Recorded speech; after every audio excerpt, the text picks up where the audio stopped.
that's cooperative amongst a whole bunch of different organizations, but NOAA does a lot of it. So basically what they've done over the years is that they radio tag these big animals that live in the ocean, okay? And since they're not seaweed, you know, they're going to be things that eat stuff. So if you go to this, it shows you some of the predators that they're, this is called tagging of pelagic predators, TOPP. I don't know what the G is doing in the front, but oh well. They have camera tags on some of these different creatures. You can go to a map, you go to the interactive map. This is like the cool part that I paid attention to. And it's loading. And each little dot is going to be a tag. Okay.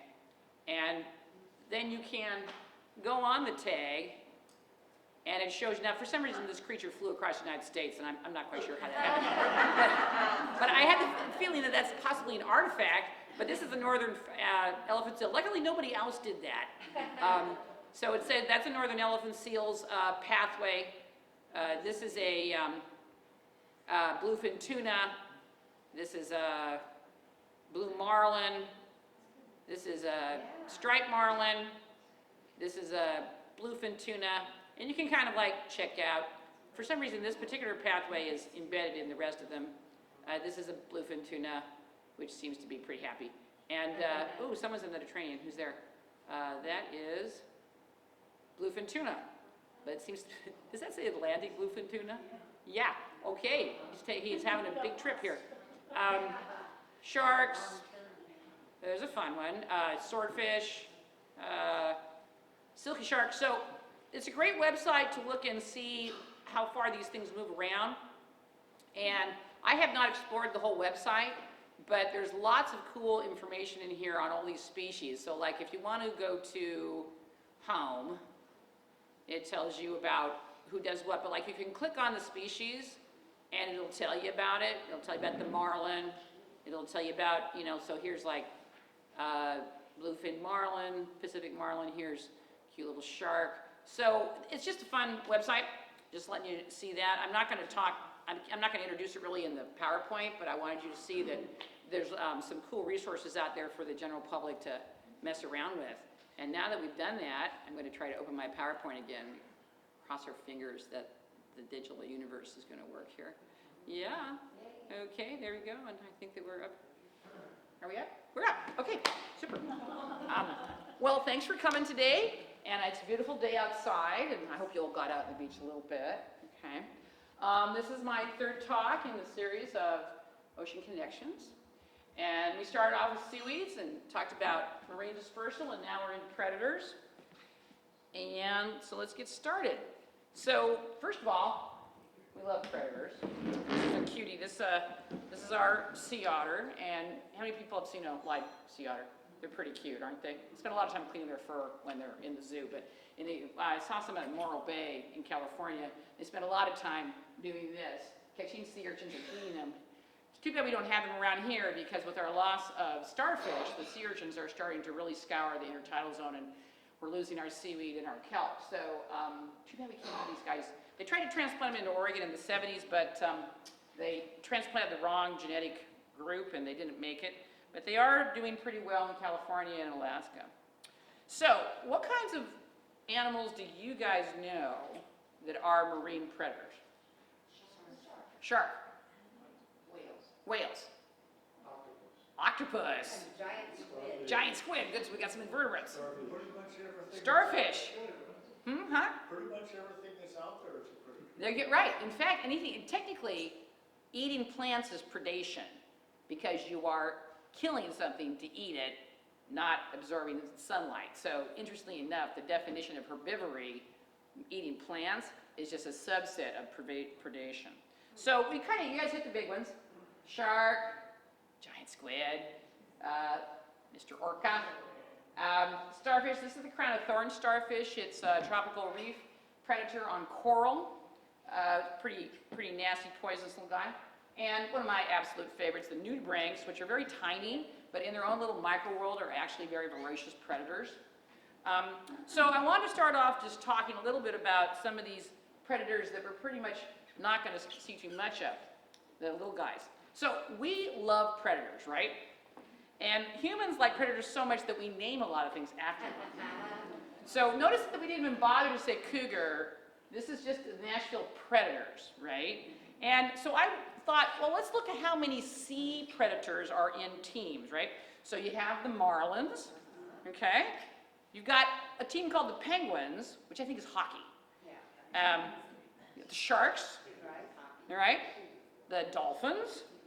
And you'll notice these are all pretty big top predators, right? So I thought, why don't we try to design a logo for something lower in the trophic level, okay? How about that?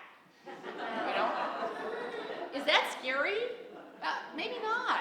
So we think of predators as being powerful and kind of terrifying, whereas seaweed kind of is on the level of, you know, lawns. So the small predators, which you guys all mentioned, I was very proud of the fact we heard invertebrates out there, are very hard to study. Because let's say that I want to study starfish and find out their impact on the ecosystem. I'd have to take every starfish out of the intertidal zone. I might have to take every starfish off of a whole island, which has actually been done once. But it's very hard to study these small creatures. But this starfish here is like the ultimator starfish. It eats other starfish. So it eats that starfish, and that starfish, and that starfish, and that starfish, and that starfish. It actually eats all the starfish that live in our intertidal zone. And all these big starfish actually run away from it. Like if you put this one in the tide pool, the rest of them take off, as only a starfish can, you know, really slowly. But these are something that we don't think of as apex predators, but in their own microenvironment they might be. But they're not really well studied in that context, with a few exceptions. But for instance, mollusks, snails, are actually really ferocious predators in their own right. Our Oregon triton actually eats a huge amount of invertebrates, all these guys here. And the Pacific triton, which is about this big, is the only predator on the crown of thorns. So it's a thought of, they had this kind of moment, which was rather, you know, one of their moments in Australia when they were thinking of raising tritons in the lab and then deploying them on the reef to kill the starfish. But you know, it's always a bad idea to mess with good stuff. And they found out that that was probably not a good plan. So, but we do think of these top predators as something that can control the ones below them. Lots of predatory mollusks, you know, that we're pretty familiar with. And so I do have one fun video. This is my first time I've embedded a video into a PowerPoint, okay? So technologically, this is a new thing for me. We'll find out. So cone shells, which are these guys, are poisonous, extremely poisonous, and they have, their tooth has been adapted into a dart, into a syringe, all right? And they're only about this big, but we have to think about what happens if you're that size, okay? So let's see if we can actually do this, and I hope that we can. I'm not familiar with this setting here. Oh, it's working.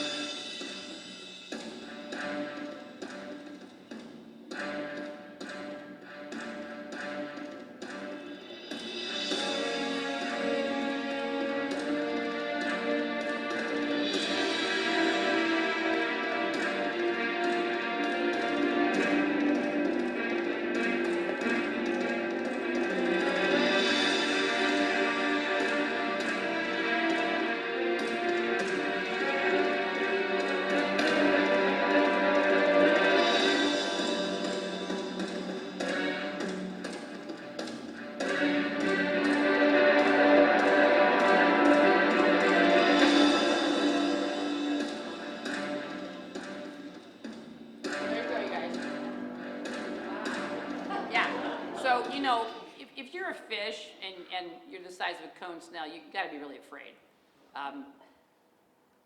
Now, okay, it's done something here. I want to go forward. Good. Okay, we went forward. So those predators, those small predators, are really exciting to study, but they are not necessarily well studied enough to understand their control and how they affect their ecosystem as much as these big guys. So we're going to go big now. We're not going to see the small ones again, at least today. So now let's go for large. This is a leatherback turtle. How many people know about this guy? Really, really cool creature. And you notice our second favorite public science speaker, okay, David Attenborough is sitting there next to one. And this is its prey, eats jellyfish. So it's about 2 meters long, and Sandy is going to demonstrate the lengths of our predator. So Sandy's going to stand up at 2 meters. So the leatherback turtle's about, there you go. Where's that red? Who's 3? This. Here, that's 2. So it's about this big, okay? And it weighs about 900 kilograms. A kilogram is 2.5 pounds. So that's a pretty big creature. It swims about 35 kilometers per hour. It eats jellyfish, and it has about 100 eggs in the clutch. Now notice that these are all traits that kind of show you what it does, how many times it has kids, how big it is, how fast it swims. Those all kind of get into what kind of what kind of predation is it capable of, and its abundance and things like that. So if you look here, the cool thing about these guys is that because they always swim, they literally never quit swimming, their body temperature is always the same, like ours. Even though they are a reptile and they don't have heat generating like we do, just standing still, because they're always swimming, they are literally always about 18 degrees centigrade, which is pretty good. And so we call that an endothermic. Inside temperature is always the same.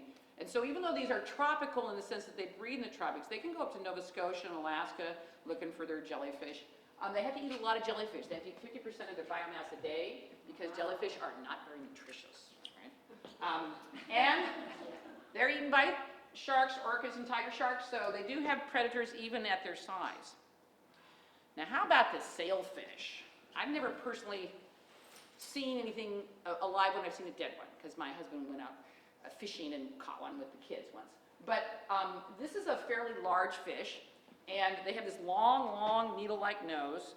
They live about 13 years. Oh, we have to keep track here. The leatherback lives, well, I think it's on the other slide. The leatherback lives, I'll give you its lifespan in a minute.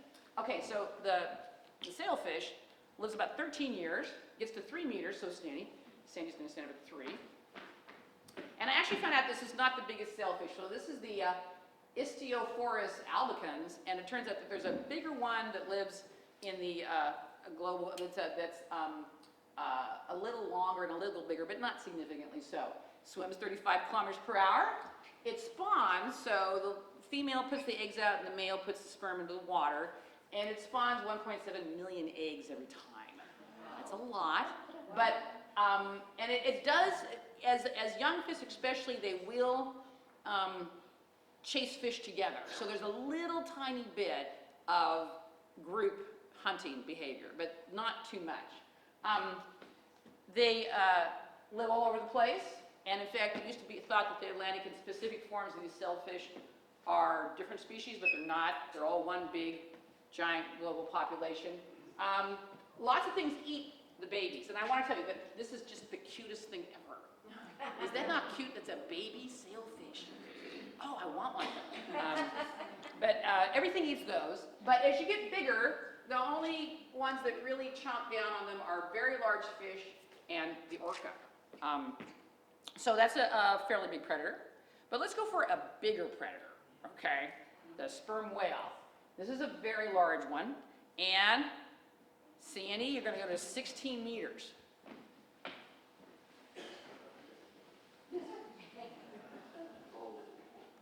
Okay, so there you go. Yeah, right. They're perfect. Yeah, and I've seen one stranded sperm whale that was about that big at Port Orford a few years ago. So very large animal. 77 years is probably the maximum age that we've been able to determine. They reach maturity at 8. One baby per litter. I don't see any twin sperm whales. That would be tough as a mom. I consider the baby as, like half the size of this room. And they give birth about every 5 years. Now, one of the keys is these are social animals. They live in pods. The young live with the matriarch. The males eventually leave and become bulls and live alone until they show up and try to mate. But the females always stay with the matriarch. This is a pretty cool creature. Its global distribution, it preys on squid and also fish. And its one predator is the orca.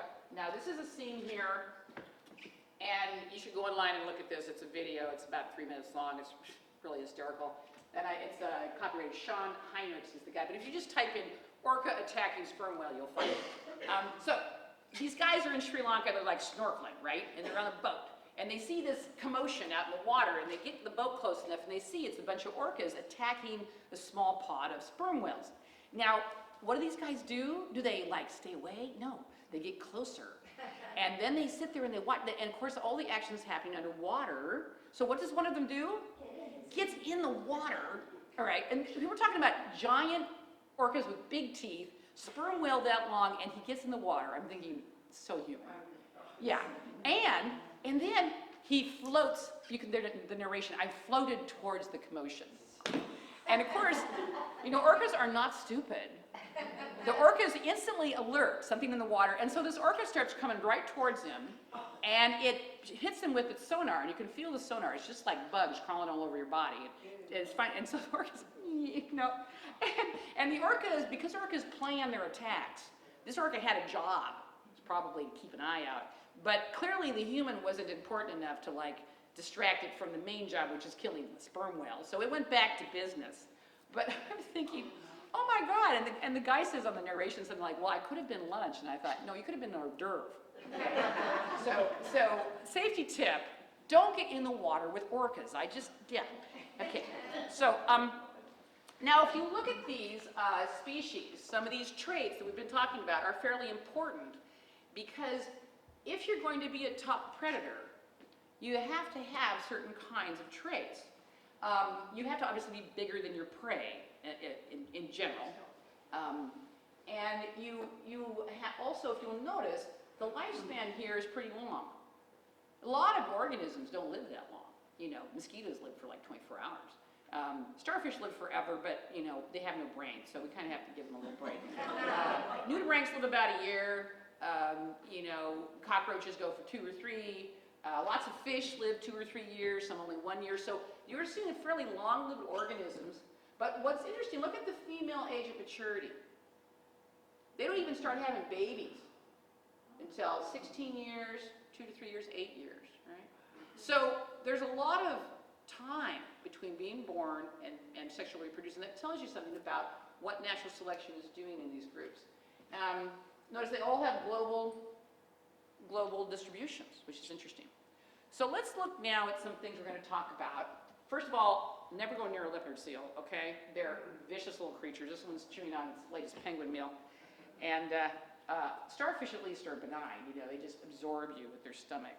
But, so we're going to talk about how predators influence the ecosystem. We're going to talk about how you study. How do you study a great big giant organism that lives out there and you definitely aren't going to take it home with you? And what makes an apex predator, okay? What traits go into these organisms that are at the top of the food chain?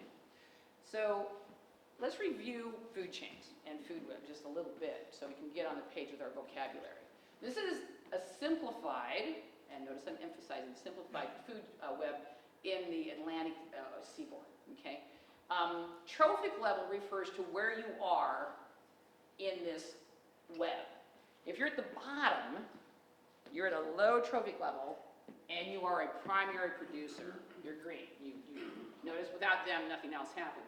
The sun hits these guys, you get photosynthesis, you get sugar. Now, in a deep sea environment, in the hydrothermal vents, this is replaced by sulfur reducing bacteria. That's a whole different discussion.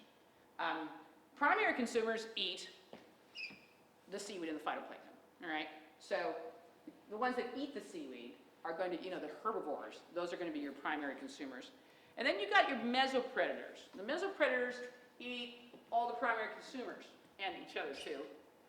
There's a lot of those. As you can see, the food web supports a lot of mesopredators. And then you've got the apex predator. Notice nobody's eating it. And so these are trophic levels, and you go from low trophic level to the high.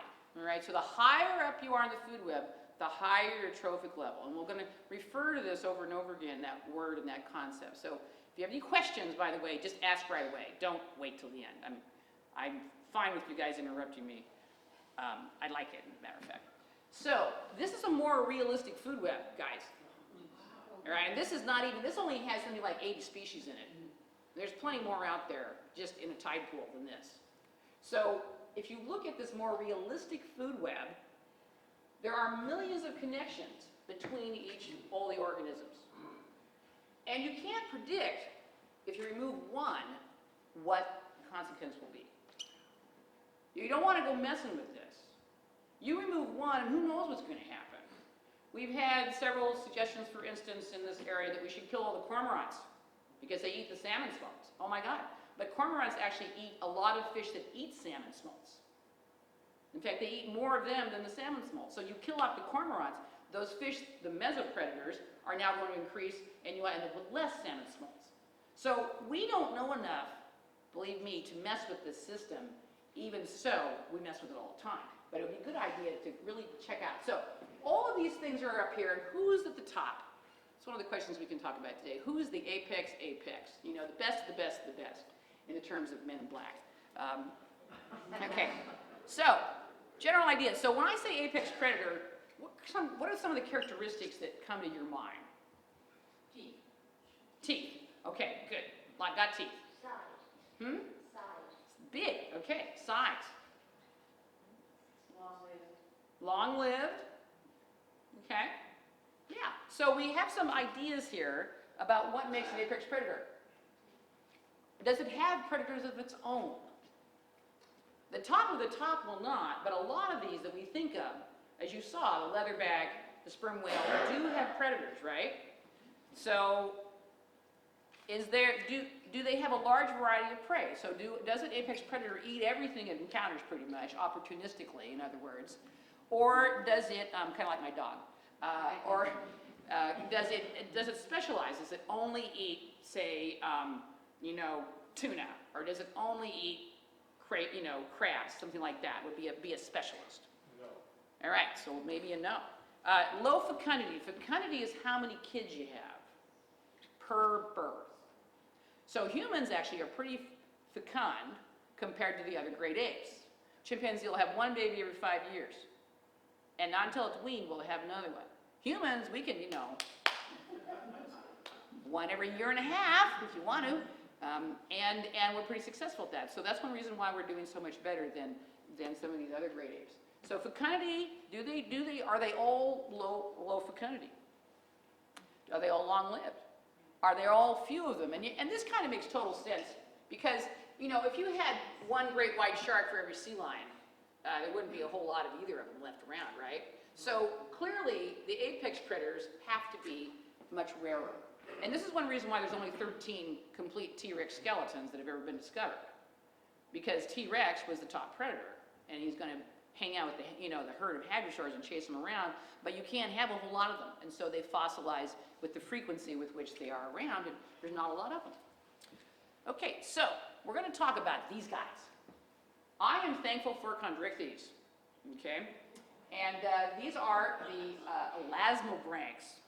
We're going to talk a little bit about elasmobranchs, which are a group of chondrichthyes, the rays, sharks, and the sawfish. All right. Isn't that cute? Love the nose. He's a bottom feeder, though. He's not apex. Yeah. So elasmobranchs are a group of the chondrichthyes that all share these traits. Now, this is a big long list, and I didn't bother to go through them all with you because the whole point is that this is kind of the suite of traits that makes you an elasmobranch. The most important thing is that they have a cartilaginous skeleton. So this is cartilage, this is cartilage, right? Their skeleton is very elastic. They also have at least 5 gill arches, whereas fish have maybe 3 or 2. Their teeth are in series. They have layers of teeth, which you know, and actually these dermal scales on their skin, people use shark skin for sandpaper a lot, are actually, the teeth are just dermal scales that are a little more advanced. Another cool thing is they store all their oil in the liver, all right, not in their muscles. They also have their blood is as salty as the ocean. So if you're an osmoconformer, your blood is as salty as the ocean, you don't lose or gain water. If you're an osmoregulator like us, your blood is less salty than the ocean if you're a fish, and you spend a lot of time drinking water and getting rid of salt through your gills, and stuff like that. So you can be an osmoregulator, you can be an osmoconformer, and the sharks are osmoconformers. The coolest thing about them is their sensory abilities. They can smell, they can sense pressure, so they can sense water pressure in waves. They can also sense electricity with this great organ in their nose. So they're pretty amazing on how they sense their prey. And so we're going to use a elasmobranch study, a study on elasmobranchs, to talk about top-down effects. So one thing about apex predators is they have what's called a top-down effect on the system. Because, of course, they're at the top, right, of the trophic level. So this study was done on 11 species of sharks on the eastern seaboard, all of them bigger than 2 meters. So, Sandy said it, bigger than that. There you go. Where's 2? I think you're right there, yeah. Okay. And they took data from all kinds of things, fishing records, scientific studies from 1970 to 2005, and they looked at their prey as well as the sharks themselves. So the abundance of the sharks and the abundance of the mesopredators they were eating. Okay.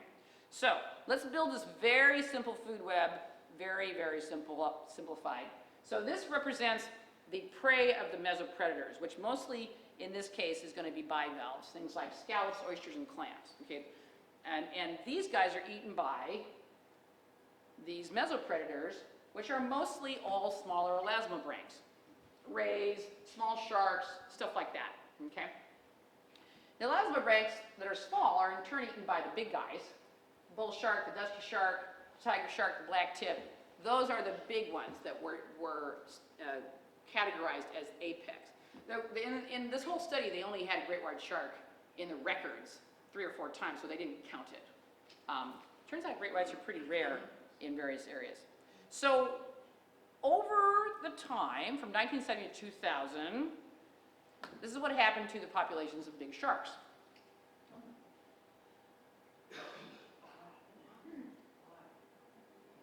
Look at that. Wow. They're pretty much extinct, right? They're locally extinct in that area.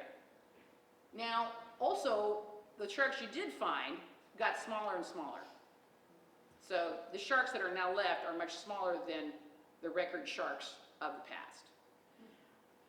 Okay, so let's look and see some of the traits that are associated with these guys, the sandbar, the dusky, and the bull. So put together a little chart, and you've got lifespan, female age of maturity, birth interval, how often you have kids, and how many kids you have per pop. All right. If you look at this, who lives the longest? The tiger. Who has the most kids? That's kind of an interesting combination. And so if you sort this data like this, I sorted it with lifespan. So shortest to longest lifespan. But there's really no relationship between all of these traits and the decline, right? Look at the 2 longest lived ones have very different, well, close to different decline. So it doesn't really matter what kind of big shark you are, it does it in this case. Something else is involved. And that something else is us. We not only get sharks as bycatch in our longline systems and our nets all the time, which we just throw out, but there's a huge amount of poaching that goes on because there's a great big trade in fins. So you guys probably know about this, where people catch the sharks, cut their fins off, throw the shark back in the water, and put the fin in the freezer and then sell it for the soup. Now, shark fin soup's illegal in the United States, but we still have lots of discoveries of poached shark fins in America, in people's freezers, who are poaching them.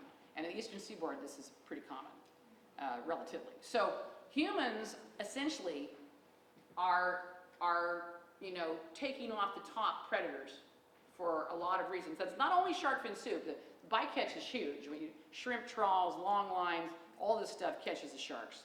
And you can actually catch a shark and eat it. It's not illegal to do that. But some of these species are protected. We have protected the great white in American waters now, where it's illegal to catch or eat that one. Here in Oregon, I think if you catch a shark, you have to bring it on. You cannot do anything to it until you get it on the dock. Maybe you guys know more about this than me if you're fishermen, but I know that you can't, when you catch a shark here, if you were, for instance, to bring a shark part, that's illegal, because you have to bring the whole shark on, and I think this is to eliminate things like fins and this other kind of thing. If you're going to kill a shark, you should kill it, not cut the fins off and throw it back in the water. So that's a whole other discussion on that, but that's the thing going on here. So the percent loss can be predicted because maybe the sharks are too similar, but in reality, it's probably because they are hunted and secondary collateral damage. So this is the same data. This is percent change. So this isn't absolute change, but this is the percent change per year probably. And so you can see that, for instance, the scalloped hammerhead and the bull shark are the ones that decrease the quickest. Now, what do you think is going to happen to their mesopredators? What's going to happen to their prey? Yeah, so their prey goes way up. You can see here, especially the smooth butterfly ray, all of these species that they ate increased in abundance. Okay? So what do you think is going to happen to them? It's going to go down, correct. So here's the data of the scallops from Chesapeake Bay. It went from 50 scallops per square meter to pretty much 0. And scallop population crashed and the scallop industry had to close. We had a huge industry in Chesapeake Bay, lots of money, lots of people employed, all of it gone because of this one little guy. The cow-nosed ray just totally increased in mega numbers and just basically cleaned house. So this is what happens. This is called a top-down effect. Now it's extreme, okay, but I picked it on purpose. So the top-down effect is when you change the top of the trophic level and it affects everything below it, okay? So this particular thing that we talked about is called a trophic cascade. Tropha means to eat in Latin. Trophic cascade is you have the food web and there's a cascade of effects as it goes down. And obviously this same thing happens. The mesopredators go up, the primary consumers go down, and the food web can actually totally crash. Now what can protect us from this is resilience, okay? If you look at this really simple food web, now when I saw this food web I started laughing hysterically because, talk about simplified. But this is on a kid's website for 3-year-olds, okay, so it's all right.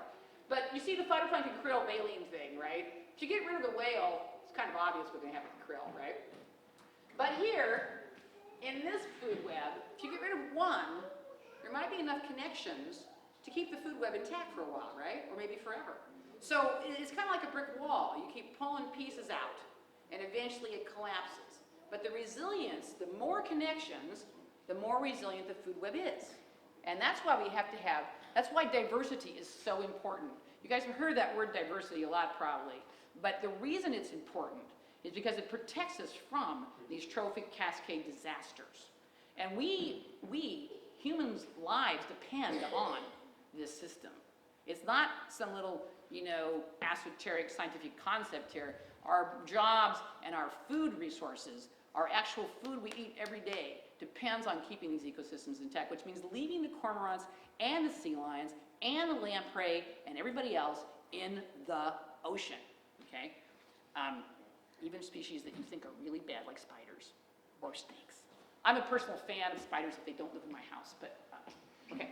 So regardless of complexity, you take out species, enough of them, your food web's gonna crash. So let's talk about some of the big guys, right? The big ones. The great white shark. I can't pronounce this name for the life of me. It's Carcharodon carcharias, but I want to say Carcharodon carcharias. I don't know.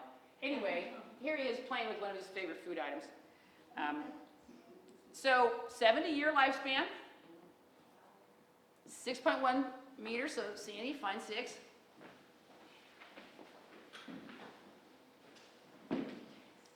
There you go. There's your great white. Yeah. Okay, again, people free dive with these things. There's another video with a person, I love this one. She's petting the great white, who's about that long, and she says, people don't realize that sharks seek out touch. I'm going like, yeah, you know why? Because it's like, munch off your arm, lady. So another safety tip, no free diving with the great whites. Please don't do that. So look at their mass, almost 2 tons. Female does not mature until 33. Wow. Now think about that. You take out one young female, think about what you're doing.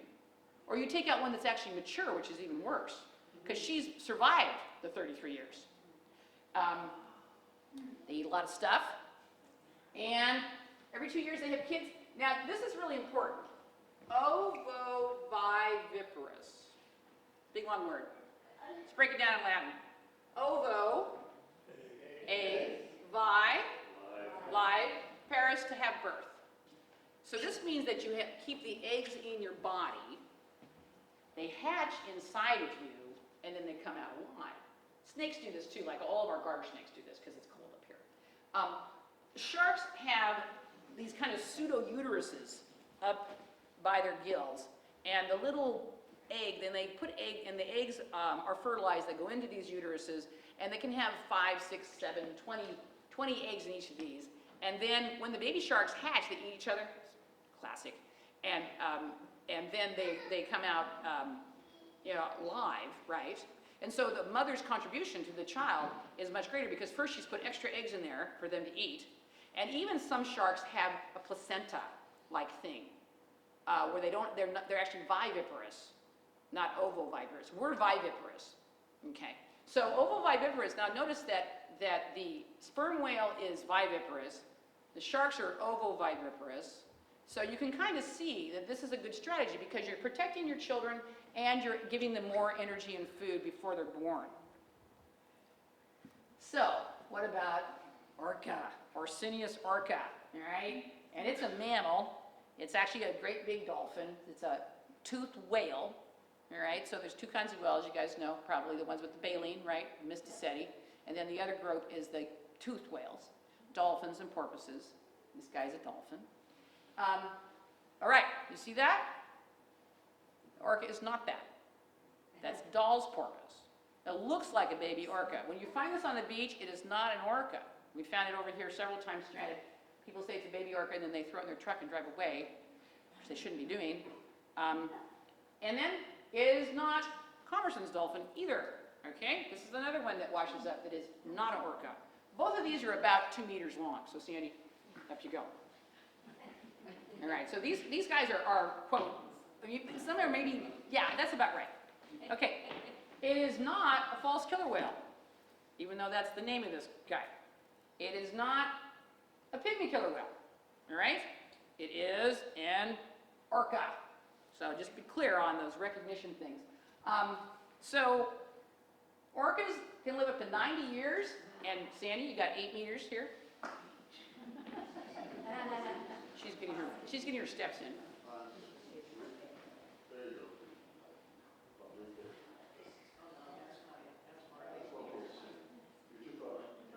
Yeah, remember the chair's at 10, right? We need 8. You're too far. Go to 8. Yeah, they're back there. 4 tons. Females take 10 years to mature. Litter size is 1, birth 3 years. But one of the most important things about orcas is their social lifestyle. We'll talk about that. One of the things I want to tell you also is that orcas are one of the few mammals that go through menopause, like us. Elephants, orcas, and humans. And you have to think about that. Why? What's the whole point of menopause? It's, you don't need all those resources anymore. You're not going to have kids. What you know, what you can contribute to your grandchildren. See? That's the whole point of menopause, is that you now are available to do grandchildren and knowledge, just, and all that stuff you can do as an older woman, and you don't have to keep wearing your body out having kids. As you know, you can really get old after a while. So, okay, one of my neighbors had 20 children. She was a wonderful woman. She had a family reunion at our house, at our neighborhood once, we all had to put everybody up. But boy, I tell you, wow, that's a lot of kids. So being social is one of the most important things about orcas, and they have prey specific to the population. So not all orcas eat all things. So the orcas in Puget Sound eat salmon. We have 3 groups of orcas on our Northeast Pacific coast. We have the salmon ones we call the residents, which is specific to Puget Sound, and kind of north of that up into Canada and Alaska. We have the transients, which I think is a negative name, for the ones that are offshore and eat marine mammals. Then we have the offshore ones, which probably just specialize in sharks and fish. And these 3 populations are genetically distinct. They have distinct behavior patterns. Their calls are different.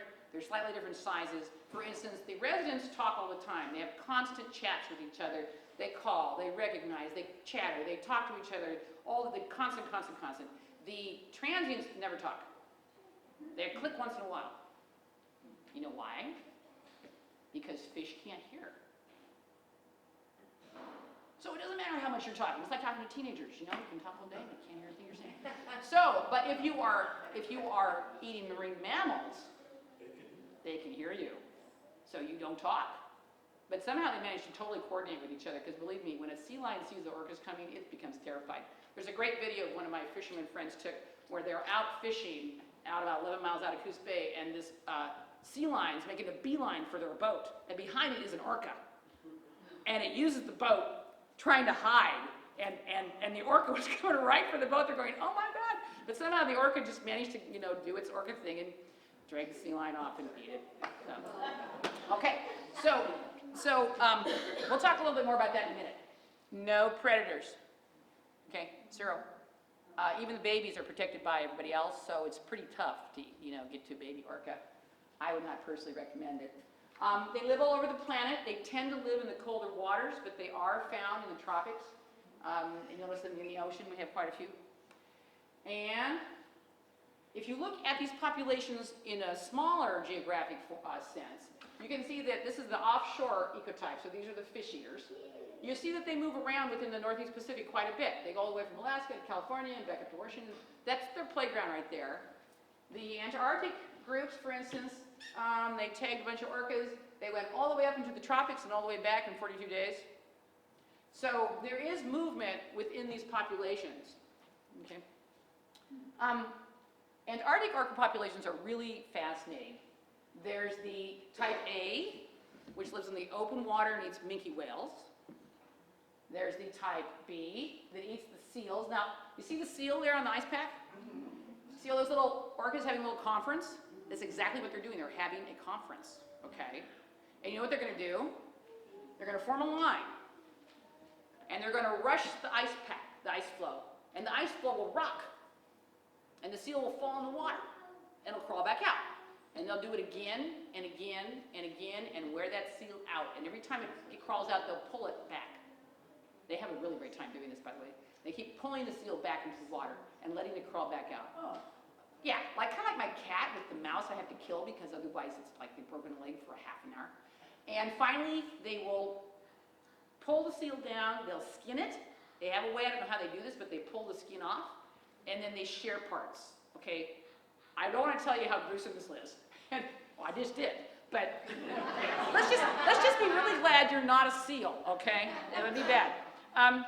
The group C lives on the ice pack, but they specialize on fish, on the Antarctic cod, all right? And notice morphologically, they're different. Each of these has a morphological, slightly different look. This one has a gray saddle. One has smaller eye patches, bigger eye patches, different sizes of fins, dorsal fins. And there's one that's very rare that wash up in New Zealand, like 50 of them, but other than that, they've only seen them once other time, that they found with stomach contents that they're eating the toothfish that lives in the Arctic. So we have those. So if you look at world populations of the orcas, you got Antarctic groups, North Pacific groups, Eastern North Atlantic, these are going to be in Iceland, they've done this new study just came out this year, which genetically typed all these orca groups. And they have found that they're all genetically different enough to be called different species. So this is what we call a cryptic species complex. Cryptic meaning hidden.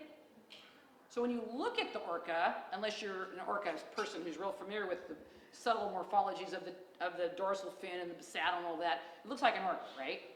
But it's cryptic, it's hidden, because the Northeast Pacific transients actually do not interbreed and are genetically distinct from the Northeast Pacific residents and so on.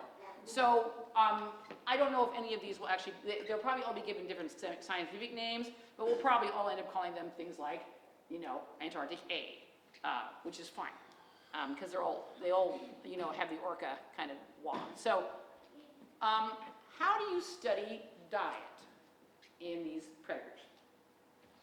Contents of stomachs. Yeah, you can do stomach contents, but you have to kill them, right? And a lot of people do kill them, and you can do that. What else? Study their poop. Poo, yeah. There's a big research in, especially whale poo. Yeah, Study them when they're dead. when they're dead, yes. We study them a lot when they're on the beach dead. It's one of the things that we can do. But we can also do something that is really cool, and that is isotopes. Now, we have to do a little chemistry here, guys. All right, don't be afraid. All right, you don't even have to have had chemistry. It would be nice, but it's okay. So, first of all, remember, P is for proton, N is for neutron. And these are little particles inside an atom. How many people vaguely remember that? Well, a few hands, okay. So here's a picture of nitrogen-14. How many protons? 7. How many neutrons? 7. 7 plus 7 is? 14. That's why we call it nitrogen-14. And this is a little atom that's in all of your, it's the thing that makes plants green. You know, you talk about adding nitrogen to your plants. So you guys, we can go there, right? Okay. Now there's another form of nitrogen, another isotope. Iso means the same, like isometric, right? Isotope, same form. So this is the isotope of nitrogen-15. What do? We added a neutron. It's the same element because it has 7 protons, number 7 on the periodic table, but it's a little heavier. And we can figure out with the little cool machines how much of nitrogen-14 and nitrogen-15 are in a piece of skin. So like I could take my hair and send it to these guys, they could tell me the ratio of 14 to 15, and they'd find out that I eat a lot of chocolate. Yeah, that would be, there's a chocolivore here. Chocolivore, okay. Now, so because you are what you eat, so you look at the ratio of nitrogen-14 and nitrogen-15. So how much nitrogen-14 do you have versus nitrogen-15 matches what you've eaten, okay? So if you eat stuff on the shore, it's going to have a different ratio than if you eat stuff in the open ocean. If you eat marine mammals, you're going to have different ratios than if you eat fish, because all of these organisms have a unique signature of isotopes, okay? And so we also use carbons. C stands for carbon. We're carbon-based units, if you ever watch Star Trek, okay? Carbon-based units. C14 and C14 is another ratio we use. These isotopes are incorporated into the tissues that an animal eats. The bone, the blood, the skin, the muscle, and different tissues have different turnover rates. So like you replace your skin a lot faster than you do your bone. And so scientists like calibrate all of that, which we don't have to go into, but it's pretty cool because here we have a orca tooth, okay? It's been sliced, and these are the growth lines there, okay? So as it gets bigger, as the orca gets bigger, it lays down enamel, dentine, and protein in layers, right? And then you can take samples from the different growth rings and find out what it was eating at different ages. Is that not cool or what? Wow. And there's plenty of orca teeth out there that you don't have to go kill one. They're on the beach, dead, you know, they're in museums, they're everywhere. And of course, once you can go to all over the world to orca, you know, collections and museums and do this. You don't have to kill any animals. So that's pretty cool. So the orca tooth, Samples taken from the tooth growth rings will have this nitrogen 14-15 ratios of what prey was eating at that age. Okay? So, now we're going to get a little complicated. Now, I know graphs are tough, but this is a really cool graph. Okay? Don't be afraid. Don't be afraid. Okay. Now, first of all, it's color. It's color coded. We're humans, right? We have color vision. We're not like zebras. So, nitrogen 15, carbon 13 ratios. Okay? All the solid ones are sharks. All the solid ones are great white sharks, taken from museum collections all over the world. All the open circles are sharks taken from fishing, so, extant. And then the squares are prey. Okay? So, for instance, this is the ratio of a blue shark. This is the ratio of a coastal fish. This is the ratio of dolphins and porpoises. That's the ratio of a tuna, etc. You see what's going on here? So first you look at the ratio of the prey, and you look at the ratio of the shark. And notice that they're all clustered in that area, right? That's the marine mammal area. Yeah. Well, I found a half-eaten head of a fish, and I study it so quick, and I can tell it will eat it, and I put it back in the water. Good for you. I like that, because then it can be recycled. Okay, so you guys see what's going on here, is that the sharks aren't eating, and blue sharks and the other shark up there are the open ocean pelagics. So what's going on here, if I kept going into the prey items, is that the sharks' signatures are coastal organisms. They're eating coastal species, especially coastal sea lions and seals and porpoises and dolphins. So like the biggest shark in Brazil ever caught had a whole porpoise in its stomach. Not even like chomped up. It just inhaled it. Yeah, so they're very into the marine mammals. So the question that this study was trying to ask is, do great whites eat a variety of prey? So as a great white, do I eat fish and sea lions and deep fish and coastal fish? Am I a generalist or am I a specialist? And this is, now again, this is the last scary slide, okay? There you go. Now, each ellipsoid is an individual shark. Okay? So this shark has a very different isotope signature than the ones up there, right? You notice that each shark is slightly different than the other sharks. So each shark has a slightly different menu. See what's going on there? So in reality, even though the species is a generalist, the individual sharks can be specialists. Isn't that interesting? And this makes total sense because sharks, hard to believe, are not as stupid as they're thought to be. Their brains are pretty small compared to ours, but they do recognize individuals. Like when I was in Hawaii, I was at Coconut Island at the Hawaiian Institute of Marine Biology doing my shipworm work, and I was walking by this lagoon, and this shark showed up. Like this fin's coming right for me, and I'm on the dock, but the dock's only like, this high above the water, and I'm just freaking out. And it's this, they have a whole bunch of them. It's their hammerhead collection, because they do studies on hammerheads. And they're all these cute little hammerheads about this long, and I was walking right by where they get fed. So they came right up and they wanted to feed, and they started playing. I'm going like, hi guys, not going in there. But they're really, really cute, and the people that care and say the sharks, they know each other, they recognize individual sharks within the sharks, that they seek each other out. So it's pretty amazing. And so these sharks probably find a way to catch a certain prey, and they stick with it, right? Because you stick with what works. So individuals have a kind of their own little behavioral pattern. Yeah. What's the black line? The black line is the average. Oh, okay. So that's 90% of all the sharks. That's their envelope. So in other words, that's the generalist of the species. But then within that species, you can see that even though everybody's kind of in the middle, they're each a little different. And that's the real beauty of this kind of research, is that you can really see what's going on the individual shark, and you don't have to go in the water with them. Yeah. So, do we know who's at the top now? Orca. Yes, we do. Okay, orca's at the top. And let's look at some of these traits, okay? Well, I'm highlighting them as we go, so we don't have to, I'm not gonna look at them all. So first of all, who lives the longest? The orca. Although the great white lives a pretty darn long time. Who's the biggest? So it's not the biggest one that makes it, right? Mass, clearly, sperm whale outweighs everybody. Female maturation is kind of interesting. Orca's kind of in the middle.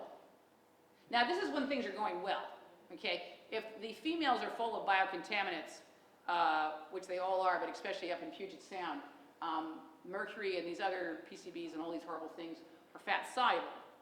So they're in the blubber. As the female eats the salmon, which have these in it, it concentrates in the female's blubber. When she's pregnant and has the baby, if she gets that far, if she's not too contaminated, the baby will drink her milk. And her milk is downloading the contaminants from the blubber. So the first couple of children usually die if you're an orca in Puget Sound, because the biocontaminant is so huge. In fact, if an orca strands on those beaches, they have to call the hazmats because she's so toxic. Yeah, I'm not kidding you. So Seattle's been cleaned up. I mean, the Puget Sound has been cleaned up, but these things are very long-lived. And of course, these orcas live a really long time.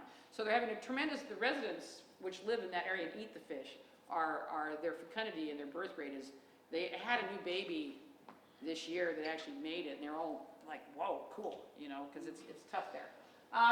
Prey, variety of prey, but you'll notice the two big guys, they eat marine mammals. You know, they're really up there. Marine mammals, bang for your buck, there's a lot of calories. The only thing that's more caloric than a marine mammal is the liver of a great white shark. And orcas will catch a white shark, slit its side, and squeeze the liver out like little toothpaste and eat it. And they'll kill a gray whale and just eat the tongue all the time. They catch the baby whale after wearing the mother out and separating the baby in all the like hours of work. And this herd is, you know, the orcas are organizing and coordinating, and they got the baby, and they finally got the baby, and they kill it, and then they eat the tongue. They're so bad. Well, part of that is because the animal sinks, Maybe. and they can't get it down in the, So you got to get the tongue because it's the tastiest part. yeah. Yeah, okay. But I think that probably the thing that makes orcas the biggest success is this. These guys are social in their reproductive life, but they're not social in their hunting. These guys are the humans of the ocean, all right? If they had opposable thumbs, we'd be really terrified. They do what we do. And they are probably, with their ability to talk and have language, who knows exactly how close they are to the way we think and interact. Probably they don't think the same way we do because they're cetaceans, but they probably have the same kind of cognitive abilities, abstract thinking, problem solving, that we do. This is just my little caveat. Keeping them in captivity is really a sin, okay? I'm just going to say that. And that's it. So let's go back now. We're going to review. I'm actually on time today. Score. General idea of apex predators. So we've been through this. Now you guys, let's hear what you have to say now that we've talked a little bit about them. Some ideas. Long-lived. Social. Social. Yeah, that's a new one, isn't it? Social. Only one child. Low fecundity, definitely. So these apex predators have few or none, but if you're at the top, you don't have any. Right. How about that one? How about that one? Depends on the population, doesn't it? It depends on the individual sometimes. So each individual, remember, great whites don't spend a lot of time together, all right? They're not exactly chummy. They do hang out together sometimes, but it's probably just because they like the same temperature of water. So you have individuals that will specialize, and as a group, they will be a generalist. But in the case of orcas, each species, probably, each cryptic species seems to specialize on a particular item and get really, really good at hunting it. So you're really, really good at knocking seals off the ice floe, or you're really good at herring a minke whale, that kind of thing. Which was a big surprise that these isotope studies showed us. Low fecundity, in general, yeah. Long lifespan, yeah, definitely. Animal abundance, yeah. So you guys have a better idea now of what kind of makes a good predator, right? And so, of course, we have our poster child orcas hunting salmon. How do predators influence the ecosystem? What do they do? How do they influence it? They keep the population of the lower ones down. Right. So we would call that maintaining diversity. Now notice that that's a really interesting idea, that the predators which kill things maintain the diversity of the system. Yes? Are they smart enough to actually farm their prey? Let me think.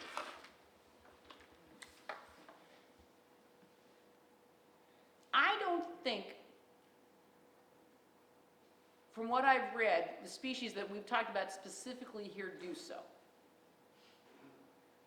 The orcas, for instance, in Puget Sound are getting pretty desperate. There's not a lot of salmon. And they don't like not eat one because when they find it.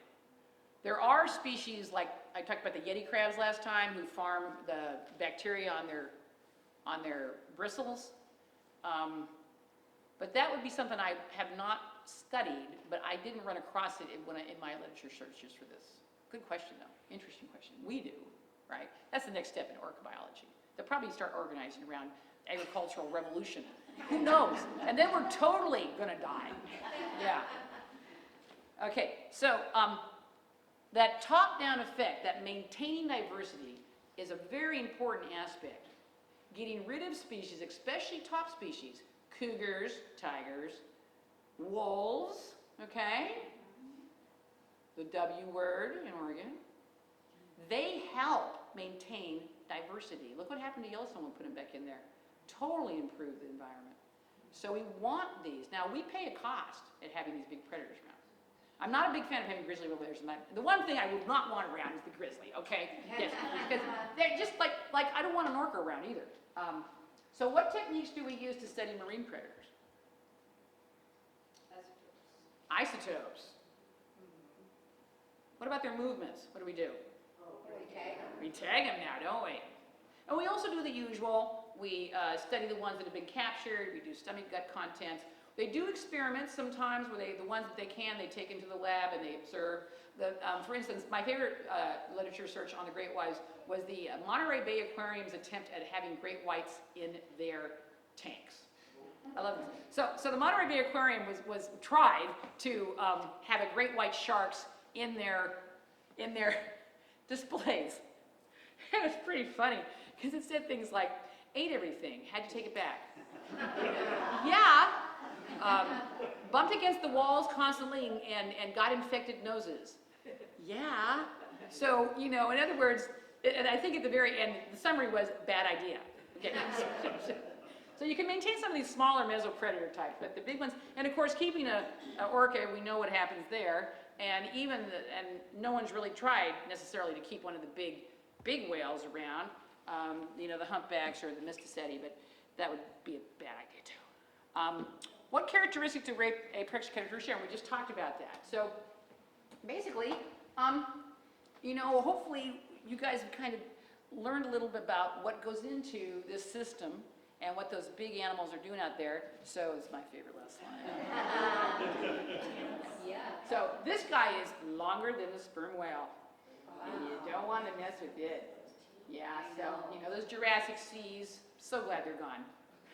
Wow. Anyway, that's it, and hope you enjoyed it.